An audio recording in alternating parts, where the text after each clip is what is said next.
माँ का कटोरदान।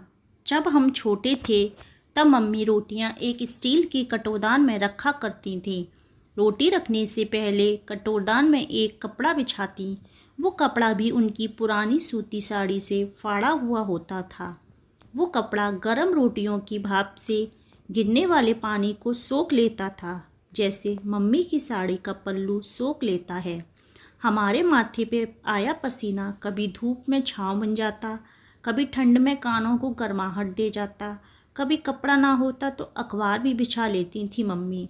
लेकिन कुछ बिछाती जरूर थी। समय बीतता गया और हम बड़े हुए। एक बार दीपावली पर हम मम्मी के साथ बाजार गए तो बर्तनों की दुकान पर देखा कैसरोल चमचमाते लाल रंग का, बाहर से प्लास्टिक और अंदर से स्टील का था। दुकानदार ने कहा, ये लेटेस्ट है, इसमें रोटियां गर्म रहती हैं। हम तो मम्मी के पीछे ही पड़ गए।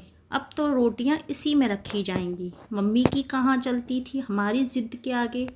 अब रोटियां कैसरोल में रखी जाने लगीं।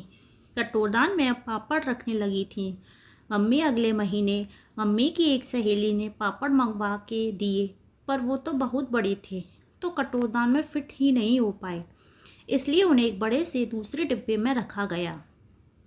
और अब कटोरदान में मम्मी ने परथन, सूखा आटा जिसे लगाकर रोटियां बेली जाती हैं, रख लिया। जैसे जैसे समय बीतता गया कटोरदान की भूमिका भी बदलती गई, पर वो मायूस ना हुआ।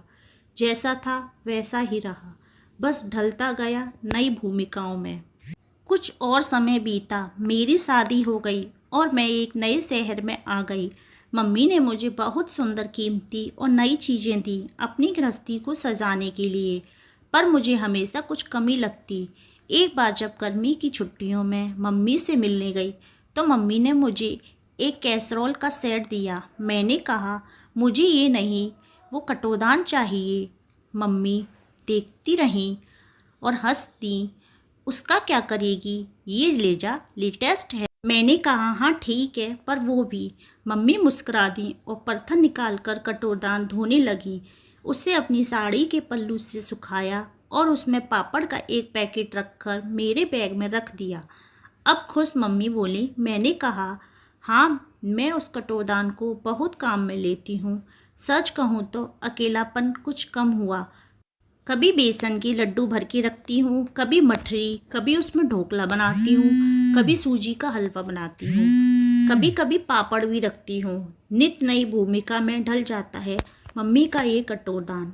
यहाँ आने के बाद मुझे मम्मी की बहुत याद आती थी, पर मैं कहती नहीं थी कि मम्मी को दुख होगा। कभी कभी सोचती हूँ, क्या इस कटोरदान को भी मम्मी की याद आती होगी?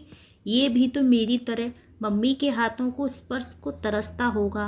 आखिर इसने भी तो अपनी लगभग आधी जिंदगी उनके साथ बिताई है।